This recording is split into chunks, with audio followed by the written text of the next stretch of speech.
Court के आगे किसी कस्टडी के लिए आती है तो पीएमएलए कानून ऐसा है, उसमें कस्टडी मिल जाती है।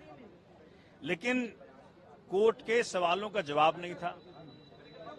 दिनेश अरोड़ा और अमित अरोड़ा के स्टेटमेंट्स को जिन्होंने आधार बनाया, ये दिनेश अरोड़ा, जो हमारे संजय सिंह जी ने भी कहा कोर्ट के अंदर, यही दिनेश अरोड़ा और यही अमित अरोड़ा ने कई बार स्टेटमेंट्स दिए हैं। और एक बार तो इसके स्टेटमेंट में लिखा है कि क्या भैया संजय सिंह को आपने कोई पैसा दिया, वाला नो नेवर। तो ऐसी क्या बात हुई कि आज वो बदल गया स्टेटमेंट? बात ये हुई कि 1 अगस्त को इस शख्स को बेल मिला, ये बना अप्रूवर, और अप्रूवर बनने के बाद 14 अगस्त को ये स्टेटमेंट देता है।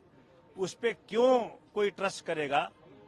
वो नेचुरल सी बात है, किसी का तुम कान फाड़ोगे, किसी का दांत तोड़ोगे, किसी के परिवार को धमकी दोगे, आप इस शर्त पे कि भाई तुमको तभी छोड़ेंगे जब तुम इन व्यक्तियों का नाम लोगे। तो संजय सिंह का छोड़ो, वो तो मोदी का नाम ले ले। सर, ईडी ने कुल कितने करोड़ रुपए लेन देन का आरोप लगाया है? कहा है कि 2 बार में 1-1 करोड़ रुपए हुए, फिर 1 करोड़ रुपए बाद में किसी के। ये तो ईडी से पूछो भैया जी।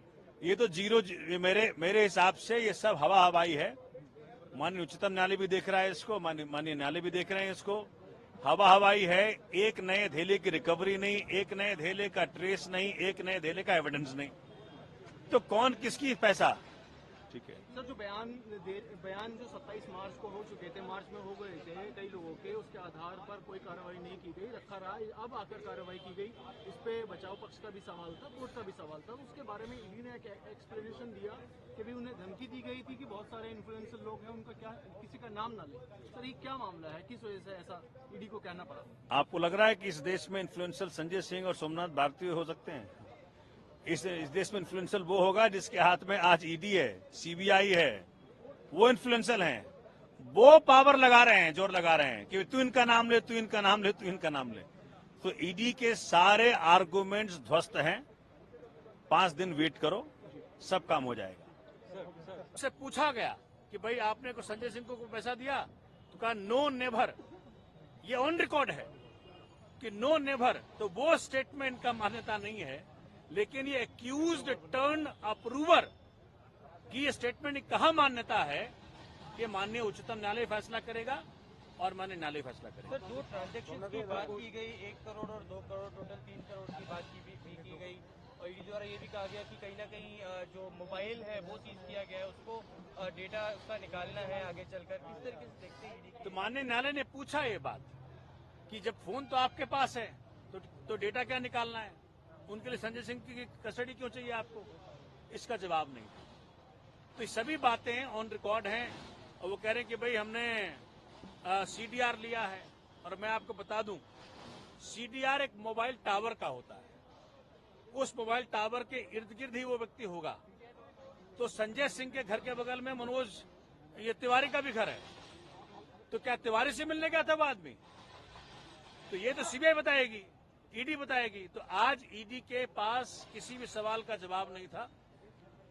आज ये बहुत दुखद है कि उस शख्स को ये प्रताड़ित करने का प्रयत्न कर रहे हैं, जो कि इस देश के अंदर कमजोर की आवाज, देश के जन जन की आवाज पार्लियामेंट में उठाया और मोदी जी को मजबूर किया कई बार।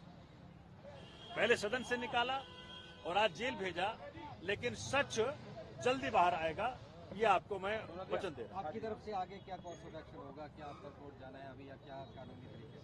अरे भाई, ये पहले प्रूफ तो कर लें। इनके पास कोई सबूत नहीं है, धेले भर का सबूत नहीं है, 1 पैसे का ट्रेल नहीं है।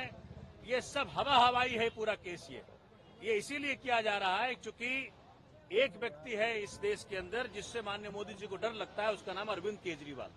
और उसी का परिणाम है कि उनके साथियों को तंग किया जा रहा है। अन्य गिरफ्तारियां भी होंगी। अरविंद केजरीवाल ने कल कहा कि और भी गिरफ्तारियां हो सकती। भाई देखो, राजा साहब का मूड है।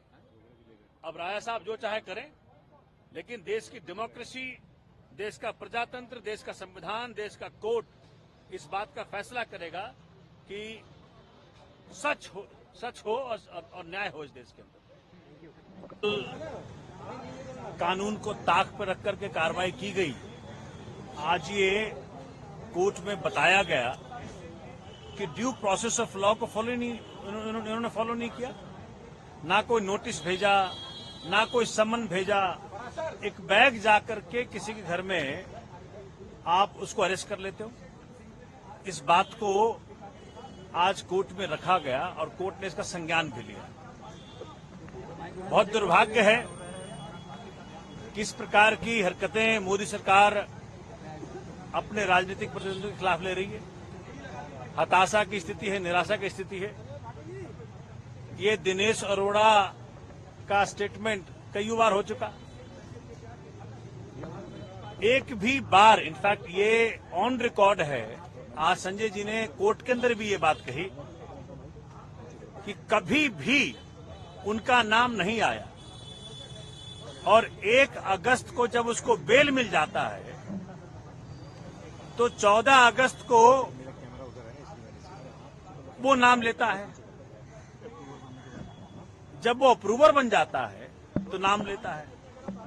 तो पहला जो को एक्यूज्ड है आपका, उसके स्टेटमेंट की कितनी महत्ता है ये माननीय उच्चतम न्यायालय भी देख रहा है और माननीय न्यायालय ने भी आज देखा।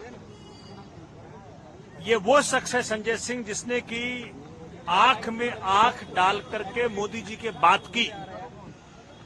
मणिपुर पे जब सवाल पूछा तो संजय सिंह ने पूछा। दिल्ली की जनता के हक को जब मारा गया तो संजय सिंह ने सवाल पूछा।